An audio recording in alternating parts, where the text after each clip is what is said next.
السلام علیکم. تاسو ګورئ هم پښتون خبرونه او زه یم شاسلیم جان. د خبرونو آغاز د نن ورځې مهم خبرونه. د وزیر اعظم عمران خان په مشرۍ کې د تحریک انصاف کور کمیټې اجلاس نن ترسره. اجلاس کې ډي چوک کې په تاریخي جلسه کولو اتفاق. وزیر اعظم عمران خان وایي د تحریک عدم اعتماد نه هیڅ قسمه پریشانی نشته. صورتحال د باور وړ دی.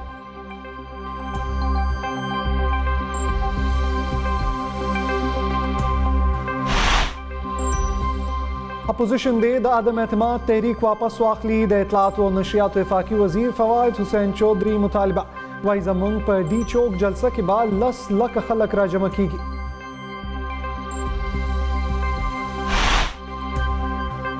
حکومت هیڅ چا سره جنگ کول نه غواړي. عدم اعتماد به ضرور شکست سره مخ کیږي. مسلم لیگ نون جی ټي روډ او پیپلز پارټي د سند پارټي دا د منصوبه بندۍ وفاقي وزیر اسد عمر وینا وايي ګلګت بلتستان کې د ټول نه زیات ووټ اخیستونکي جماعت پاکستان تحریک انصاف دی. د وزیر اعظم عمران خان خلاف په تحریک عدم اعتماد به ووټینګ د 28 مارچ نه پس کیږي. د تحریک انصاف به آزادی مارچ په 28 مارچ وي. د سېنیټر فیصل جاوید خان وینا وايي په تحریک انصاف عدم اعتماد به اپوزیشن ناکامۍ سره مخ کیږي. عمران خان صاحب تاسو معاشي خودمختاري IMF ته حواله کول لپاره راغلي وای. د معیشت دا تباهي تاسو پوره کامیابی سره ترسره کړي. تاسو د ډالر قیمت د 1.25 نه 1.80 ته رسول لپاره راغلي وای. تاسو خپل کار کړی دی او اوس کور ته ورشئ. د مسلم لیگ نون صدر شهباز شریف وینا وايي عمران خان ملک کې د ګرانۍ سیوا کول نه علاوه نور هیڅ کار نه دی کړی. فیصله نږدې ده. عمران خان به په هر صورت کور ته لیږو. د مسلم لیگ نون رهنما خواجه سعد رفیق وینا وايي عمران خان دې د خلکو په ځای خپل MNAs یوځای کړي. عمران خان جلسو کې بد ردی وایي.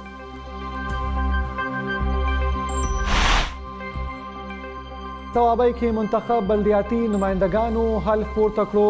پنجپیر نه منتخب شوی د ځوانانو کونسلر فهیم عاصم هم نن حلف پورته کړی دی. د ولس خدمت بعد د مخکې په شان جاری ساتم. د ځوان کونسلر فهیم عاصم وینا ملک کې د کرونا وایرس زور مات. د کرونا وایرس نه نور 2 مریضانو خپل ژوند د لاسه ورکړی. د مړو شوو کسانو مجموعي شمیره 1.10 ته نږدې. 43 غنټو کې د کرونا وایرس نور 462 کیسونه رپورټ. د متاثره کسانو مجموعي شمیره 15 لکه او 14,000 نه سوا. د NCOC لخوا تازه شمیرې جاری. مقبوضه کشمیر کې د بھارتی فوج ریاستی ترهګري روانه. قابض بھارتی فوج یو بل بېګناه کشمیری ځوان شهید کړی. د کشمیر میډیا سروس وینا مطابق قابض بھارتی فوج وادي یو جیل کې بدله کړې ده. د بھارتی فوج پر ضد پرامنه احتجاج هم ترسره شوی.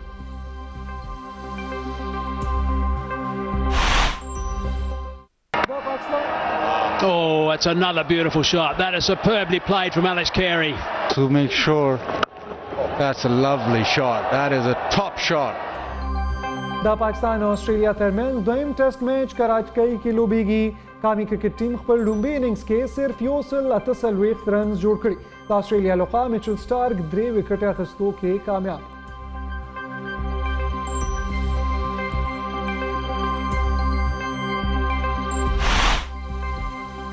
او د ملک زیاتره علاقو کې به موسم اوچ او میدانی سیمو کې به موسم ګرم وي. د موسمیاتو محکمه وایي نن کم نه کم درجه حرارت لیه کې -0 ډګري سنټیګریډ ریکارډ کړی شوی.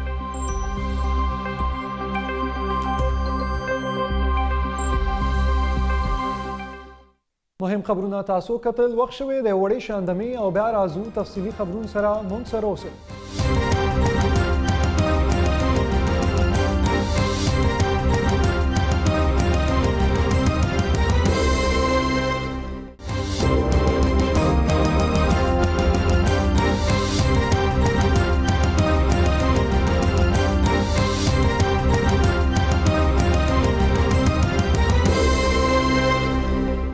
خبرونو کې یو واره بیا هرکلی اوس وړاندې کوو تفصیلي خبرونه. د اپوزیشن لخوا د وزیر اعظم عمران خان خلاف عدم اعتماد په تحریک با ووټینګ د روانې میاشتې په 28 تاریخ کیږي. دا خبره نن اسلام آباد کې د تحریک انصاف مشر سېنیټر فیصل جاوید خان وکړه. هغه ویل چې د دې مقصد لپاره به د قومي اسمبلۍ اجلاس د روانې میاشتې په 21مه نیټه کولی شي او په عدم اعتماد تحریک به ووټینګ په 28مه نیټه کیږي. د دې نه وړاندې د تحریک انصاف د کور کمیټۍ غونډه نن اسلام آباد کې هم ترسره شوې. د وزیر اعظم عمران خان په مشرۍ کې شوې دې غونډه کې په تحریک عدم اعتماد د ووټینګ لپاره د قومي اسمبلۍ د اجلاس رابللو په موضوع غور شو. غونډې ته په خپل خطاب کې وزیر اعظم په پارلیمنت کې د خپلې پارټۍ په غړو د مکمل اعتماد اظهار وکړ. په غونډه کې فیصله وشوه چې تحریک انصاف به د اسلام آباد په ڈی چوک کې تاریخي جلسہ کوي. خبر یہی ہے کہ کور کمیٹی نے ساری نے وزیر اعظم صاحب کو اختیار دیا ہے کہ جب انہوں نے اجلاس بلانا ہے اور سارا اختیار ان کو دے دیا اجلاس بلانے کا اور اعتماد کے ووٹ کی ڈیٹ کا بھی، اور سیکنڈلی کہ ڈی چوک کے سامنے جلسہ ہوگا. سب کو انہوں نے یہ ہدایت کی ہے کہ پاکستان کے کونے کونے سے لوگ ڈی چوک پہنچے، اور تمام پارٹی لیڈروں کو ہدایت کی ہے کہ یہاں 10 لاکھ لوگ ہونے چاہیے. شیخ صاحب اتحادیوں کے بارے میں کیا بتایا گیا؟ اتحادیوں کے بارے میں انہوں نے کہا کہ معاملات کافی بہتر ہیں، ٹھیک ہے انشاءاللہ تعالیٰ، اور اتحادی ہمارے ساتھ ہوں گے، اور پارٹی بھی ساری جو ہے وہ یونائٹڈ ہے، اور اتحادی بھی انہوں نے کہا کہ انشاءاللہ ہمارے ساتھ ہوں گے. سر اپوزیشن کے بھی کچھ لوگ ہوں گے، پرائم منسٹر کو اختیار، سر اپوزیشن کے لوگ بھی کچھ رابطے میں ہیں؟ یہ مجھے نہیں پتا. انہوں نے یہ کہا کہ بھئی کہ یہ اختیار کور کمیٹی نے پرائم منسٹر کو دیا جب اجلاس بلا. تھینک یو سر.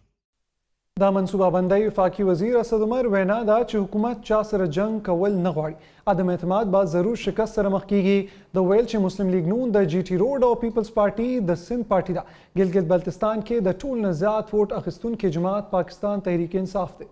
نو کانفیڈنس موشن کی جو ہے اس کو بھی شکست ہوگی. مسلم لیگ نون بنیادی طور پہ ایک جی ٹی روڈ کی پارٹی،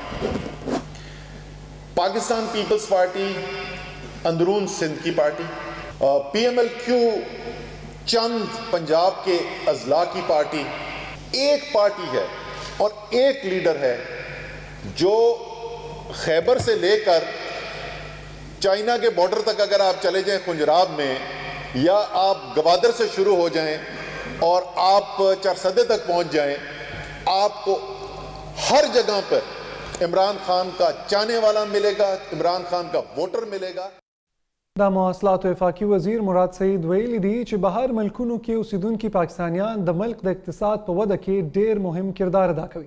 د اسلام آباد کې د سمندر پورې پاکستانیانو کانفرنس ته د خطاب په وخت هغه ویل چې وزیر اعظم عمران خان د اسلاموفوبیا خلاف پوره دنیا کې په مؤثره توګه خپل आवाज اوچت کړی دی. پاکستان تحریک انصاف اور عمران خان کی جماعت ان کی طرح اپنے پارٹی اکاؤنٹس کو بھی منی لانڈرنگ کے لیے استعمال نہیں کرتی. میں تو توہین سمجھتا ہوں عمران خان کے ساتھ ان کا کمپیریزن کر کے بھی. چوروں کے ساتھ ہم اپنی لیڈر کا مقابلہ نہیں کر سکتے. ایک طرف سند یافتہ چور، ڈاکو، جھوٹے لٹیرے، دوسری طرف پاکستان کا صادق و امین وزیر اعظم عمران خان. ایک طرف اپنی ذات کے لیے، اپنے بچوں کے لیے، پاکستان کے بچوں کا مستقبل تاریخ بنا کر اپنی لیے باہر جائیدادیں بنانے والے، دوسری طرف ایسا وزیر اعظم کہ آج بھی اپنے ذاتی گھر بنگارہ میں رہ رہے کہتے کہ وزیر اعظم ہاؤس میں نہیں رہنا. د مسلم لیگ نون رهنما سعد رفیق ویلي دي چې فیصله نږدې شوي، عمران خان به په هر صورت کور ته ځي. میډیا سره د خبرو په وخت د سعد رفیق وینا وه چې عمران خان د خلکو په ځای خپل MNAs یوځای کړي او عمران خان خلکو پسې په خپلو جلسو کې بد ردی وایي. وہ بالکل اب بالکل قریب ہیں. بہرحال عمران خان کو جانا ہوگا. پی ٹی آئی کے اراکین اسمبلی کی بھاری تعداد عمران خان کی عوام دشمن پالیسیوں سے تنگ ہے اور وہ ضمیر کی آواز پہ ووٹ دینا چاہتے ہیں، اور لوگ نیوٹرل ہو گئے ہیں. اب اسے نیوٹرل برے لگنے شروع ہو گئے ہیں. جب اس کو سپورٹ مل رہی تھی تو بالکل ٹھیک تھا. اس میں یہ آئین ہمیں حق دیتا ہے کہ ہم نو کانفیڈنس موشن کریں، اور ایک آدمی کھڑا ہو کے کہے، وہ حکمران بھی ہو، کہ میں کسی کو پارلیمنٹ میں جانے نہیں دوں گا، لوگ اکٹھے کروں گا. عمران خان ہمیں مجبور کر رہا ہے کہ ہم وہاں پہ اپنے ساتھیوں سمیت جائیں. تو یہ پاکستان کے ریاستی اداروں کو اس کا نوٹس لینا چاہیے، خاص طور پہ پاکستان کی عدلیہ کو، اور شاہراہ دستور جو ہے کوشش کی جانی چاہیے کہ وہ میدان جنگ نہ بنے. عمران خان کو نظر آ چکا کہ وہ جا رہا ہے. یہ ملک پیچ ورک سے نہیں چل سکتا. نیا مینڈیٹ چاہیے، عوام کے اندر جائیں، جسے چاہیں لوگ ووٹ دیں، فری اور توابۍ کې منتخب بلدیاتي نمایندګانو حرف پورته کړی دی. د ځوابي علاقې پنجپیر نه منتخب شوی یوت کونسلر فهیم عاصم هم نن حلف اخیستی دی. حلف اخیستو نه پس د فهیم عاصم وینا وه چې د ولس خدمت په جاري ساتم. یاد دې وي چې څه وخت وړاندې د خیبر پښتونخوا ځینې علاقو کې بلدیاتي انتخابات ترسره شوي وو. د جمرود بازار بایپاس سړک سره نږدې نامعلومه وسلوالو ډزې کړي. پولیس وایي یو قبایلي مشر خان افضل په ډزو کې وژل شوی دی. پیښې نه پس ملزمان په تیښته کې بریالي شوي. پولیس د ملزمان پر ضد مقدمه درج کړې ده. تر اوسه د دې قتل څه وجه نه ده معلومه شوې. د پولیسو په خبره په دې اړه پلټنې روانې دي. د مردان د رستم تحصیل بخشالي کې جمعه دننه د ډزو یو ناوړه پیښه مخې ته راغلې ده. تفصیلات مطابق د دوبۍ اډې جمعه ډزو په نتیجه کې 55 کلن وګړی وژل شوی. د خبر راتلو سرسم د ریسکیو 1122 امبولانسونه او طبي ډله سیمې ته ورسېده. د ریسکیو طبي ټیم زخمیانو ته لومړنۍ مرستې ورکړې خو د بده مرغه هغه ساه ورکړې وه. په بنو کې په احساس سنټرونو کې د مستحقو خاندانونو نه په 14,000 روپو کې د پیسو غیر قانوني کټوتې شروع شوې ده. په زیاتره سنټرونو کې د 200 نه واخله تر 300 پورې پیسې کټ کولې کېږي. خو په بعض سنټرونو کې د جماعت په نامه هم د 100 روپو کټوتې روانه ده. د پیسو کټوتې او په سنټرونو کې د بدنظمۍ او سهولیاتو نشتوالي باوجود ضلع انتظامیې لخوا هیڅ قسمه اقدامات نه دي ترسره شوي. سنټرونو کې په انتظار مجبوره خلکو د حکومت نه د سهولیاتو سره د پیسې کټ کولو ریټیلرانو خلاف کاروایی کولو هم غوښتنه کړې. د پیښور باچا خان انټرنیشنل ایرپورټ کې اف آی ای عملیات ترسره کړي. د عملیاتو په ترڅ کې اف آی ای ایرپورټ باندې د کرنسۍ 8 سمګلران او 3 ایجنټان نیولي دي. ډیپټي ډایریکټر محمد افضل نه ترلاسه شوي معلومات مطابق د سمګلرانو د قبضې نه 2,60,000 سعودي ریالو په شمول 1,10,00,000 پاکستاني کرنسي هم برآمد شوې ده. ډیپټي ډایریکټر زیاته کړه چې د کرنسۍ سمګلران او ایجنټان د باجوړ او مردان سره تعلق لري. د پاکستان مشهور دینی عالم مفتی تقی عثماني د سیاسي مشرانو لخوا په جلسو کې په یو بل لپاره سپکې خولې د استعمال مذمت کړی دی. مفتی تقی عثماني په داسې حال کې سیاسي مشرانو ته اپیل کړی چې نن سبا په جلسو او بحثونو کې د یو بل لپاره سپکه خوله استعمالوي. په غونډو کې دا رجحان د وزیر اعظم عمران خان خلاف د اپوزیشن لخوا د عدم اعتماد د تحریک پیش کولو وروسته شروع شوی دی. مفتی تقی عثماني په یو بیان کې وویل سیاسي اختلافاتو کې اسلامي احکام او اقدار په داسې انداز کې د خپو لاندې کیږي چې ورسره د وبال د رامنځته کېدو امکان هم شتون لري. د دینی عالم د سوره حجرات حواله ورکړي چې الله تعالی فرمایي یو بل پورې ټوکې او غیبت مکوئ، بدګماني مکوئ او د یو بل جاسوسي مکوئ او د یو بل نمونه هم مخرابوئ.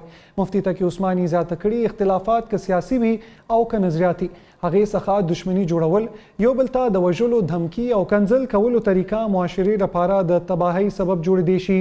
تنقید د سپکې خولې په استعمال نه بلکې په دلایلو کیږي. قرآن کې حضرت موسی علیه السلام او هارون علیه السلام ته د فرعون په مقابله کې د نرم ژبې د استعمال تلقین لپاره ویلي شوي. د الله لپاره سوچ وکړئ چې موږ کوم طرف ته روان یو. په یوکرین د روس حملې جاری دي او د ځمکني ځواکونو سره سره نن روسي فوجونو په دارالحکومت کیف د میزایل حمله هم کړې ده. یو میزایل د کیف ښار په یو لویه لاره کې وچاودو چې له امله یو تن مړ او 6 نور زخمیان شوي. په دغه حمله کې یو بس هم تباه شوی او یو ودانۍ باندې هم اور لګېدلی دی. د روس فوجونو د کیف نه علاوه د یوکرین په څو نورو ښارونو هم بمباري کړې ده. په عین حال کې د روس او د یوکرین د حکومت د استازو ترمنځ خبرې هم روانې دي او د یوکرین د صدر دفتر وایي د خبرو کې پرمختیا هم شوې ده.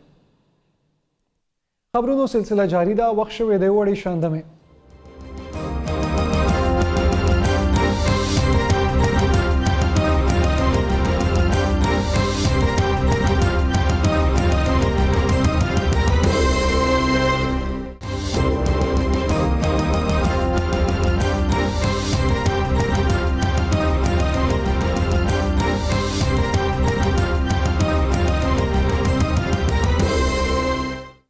خبرونو کې یو عربیا هرکلی اوس په هم پښتوون د لوبو خبرونه. د پاکستان او استرالیا کرکټ لوبډل ترمنځ دویم ټیسټ میچ کراچۍ کې لوبیږي. قومي کرکټ ټیم خپل لومړي اننګز کې صرف 148 رنز جوړ کړي. د استرالیا لخوا میچل سټارک 3 وکټې اخیستو کې کامیاب شوی. To make sure that's a lovely shot. That is a top shot. Paul bowled him. just sneaks through. Barbara Azam gets this crowd on their feet. And what a shame. Heartbreak for Carey. هم پښتون خبرونو کې تر دې دمه همدغه وړاندې د نورو تازه خبرونو لپاره زموږ د سوشل میډیا پاڼې تاسو کتئ شئ. د لوی الله پامان.